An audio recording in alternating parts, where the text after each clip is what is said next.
Hallelujah. मेरी भविष्यवाणी की पुस्तक में हम आपका स्वागत करते हैं। रोज के पवित्र वचन को सुनने के लिए सब्सक्राइब करें हमारे YouTube channel Holi ghost productions को और बेल आइकन पर क्लिक करके ऑल नोटिफिकेशन सेट करें। आइए मेरी भविष्यवाणी की पुस्तक से आज के पवित्र वचन को पढ़ते हैं, जो परमेश्वर की दासी पास्टर सोनिया यूसुफ नरोला जी के द्वारा लिखा गया है। आज का पवित्र वचन, आज्ञाकारिता में रहें, जैसे इफिसियों की पुस्तक अध्याय 6 के 1 से 2 वचन में लिखा है। हे बालकों, प्रभु में अपने माता पिता के आज्ञाकारी बनो, क्योंकि यह उचित है।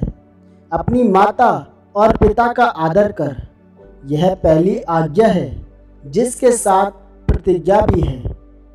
मेरे प्रियो, आज बहुत सारे लोग संघर्ष में इसलिए हैं क्योंकि वे अपने माता पिता, अपने अगुवे, अपनी चर्च के प्रति आज्ञाकारिता में नहीं हैं। इसलिए वे अपनी ज़िंदगी में कुछ आशीषों को नहीं ले पाते, क्योंकि वे परमेश्वर के वचन को तोड़ रहे हैं। और परमेश्वर के वचन में लिखा है कि अपने माता पिता के आज्ञाकारी बनो।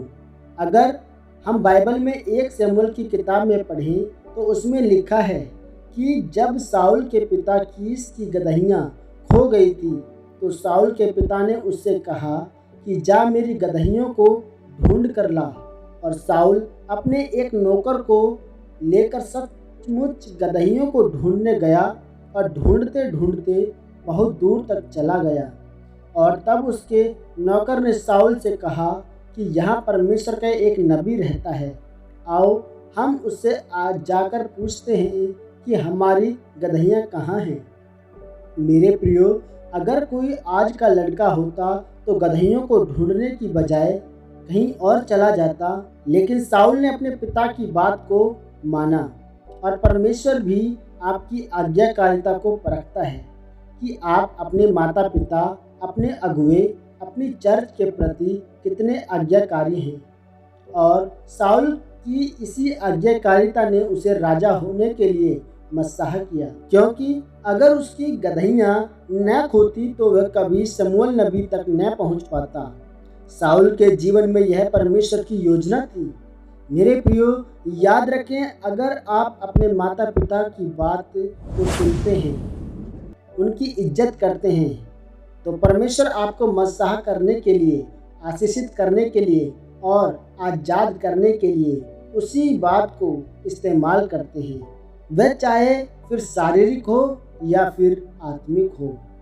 मेरे प्रियो, आज ज़्यादातर जवान लोग संघर्ष में क्यों हैं? पढ़ाई पूरी करने के बाद भी वे क्यों संघर्ष करते हैं?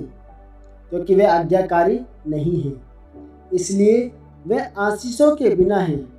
कुछ विश्वासी अपने अगुवे के प्रति कुड़कुड़ाते हैं और इसलिए वे संघर्ष में हैं। बहू सास का आदर नहीं करती, बच्चे बूढ़े माता पिता का आदर नहीं करते, और इसी वजह से वे अपने छुटकारे को नहीं ले पाते, अपनी आशीषों को नहीं ले पाते, क्योंकि वह परमेश्वर का वचन तोड़ते हैं और आज्ञाकारी नहीं रहते हैं।